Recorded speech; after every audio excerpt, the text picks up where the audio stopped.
Рамазан айыны өзү негизи ушундай берешендиктин, жоомарттуулуктун айы. Анткени пайгамбарыбыз саллаллаху алейхи вассалам тууралуу сахабаларыбыз айтат: "Кана Расулуллах саллаллаху алейхи вассалам ажвадун нас" дейт.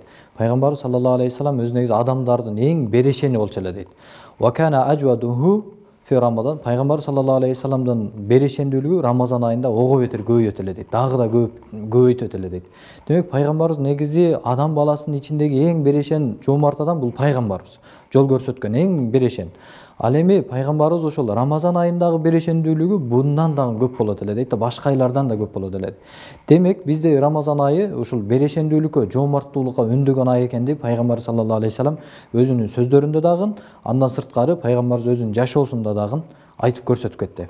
Андан кийин негизи бул Рамазан айы башка айлардан өзгөчөлөнүп турган бир-эки ибадат бар. Бул ибадаттар эмне десе, бул биринчиси орозо кармоо болсо, экинчиси ооз ачыруу. Ушул ооз ачыруу дагы өзү негизи берешендүүлүккө, ушул өзү дагы мындай жоомарттуулукка үндөп турган нерсе экендигине мындай көрсөтүп турат да. Андан кийин бул Рамазан айындагы дагы бир өзгөчөлүк, негизи намаздарыбыз окуганда, намазда жаңылсак жаңылуу саждасы бар да.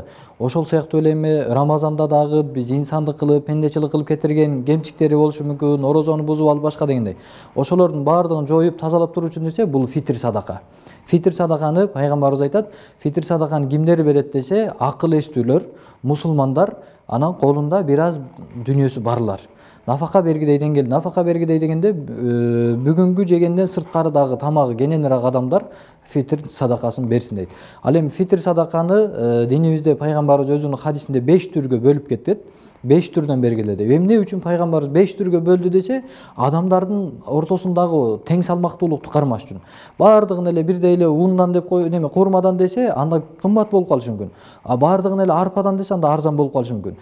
Бул жерде фитрде аалымдарыбыз мына ушундай дейт, пайгамбарыбыз мына ушул нерсени алды дейт. Кайсы бир адамдын жеген тамагынын деңгээлин өлчөмдө.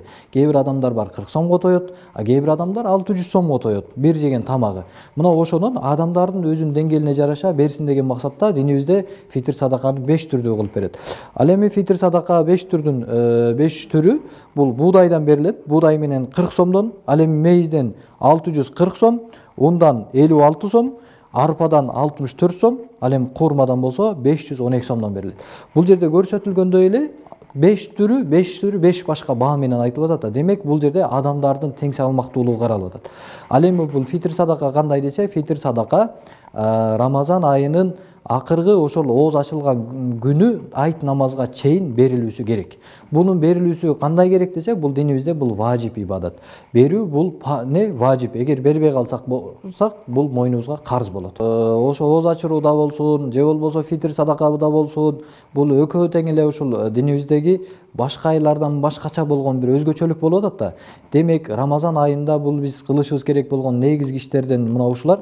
Анан пайгамбарыбыз саллаллаху алейхи вассалам айтат, кайсы бир адам бир орозо кармаган адамдын оозун ачырган болсо, ал орозо кармаган адам канчалык сооп алган болсо, ошончолук соопту бул дагы ооз ачырган адам дагы алат. Бирок орозо туткан адамдан эч кандай сооп кемебестен дейт. Демек бул айда ошол биз канчалык кайрымдуулук кылсак, канчалык ооз ачарлык кылсак, канчалык жоомарттуулук, берешендүүлүк кылсак, ошончолук соо кенен болот. Анткени бул ай айтып атпайбы, башка айларга караганда 70 эсе соо көп болот деп. 70 эсе. Ал эми ошол үчүн бул айда Куран окууду карасаңыз, бул ай Куран айы да. Курандын өзү негизи ар бир тамгасына 10 сооп берилсе, бул айда 70 сооп берилет дейт, караңыз. Демек ар бир тамгасына эселеп. Демек бул ай биз үчүн бир чоң мүмкүнчүлүк, берешендүүлүк кылсак дагы, башка кылсак дагы. Анан эми аалымдарыбыз айтат, зекетти мына ошо Рамазандан Рамазанга карап өлчөгүлө деп. Bir жылда bir bölүүчү зекет дагы ошо Рамазанда өлчөнүп берилип, анан кийингиси дагы Рамазанда өлчөнүп берилген, бул дагы да жакшы. Анткени бул Рамазан сооптордун дагы эселеп көбөйүүсүнүн. Негизи эле биздин кылган ибадатыбыз бул акыры жыйынтыгы сооп эмеспи?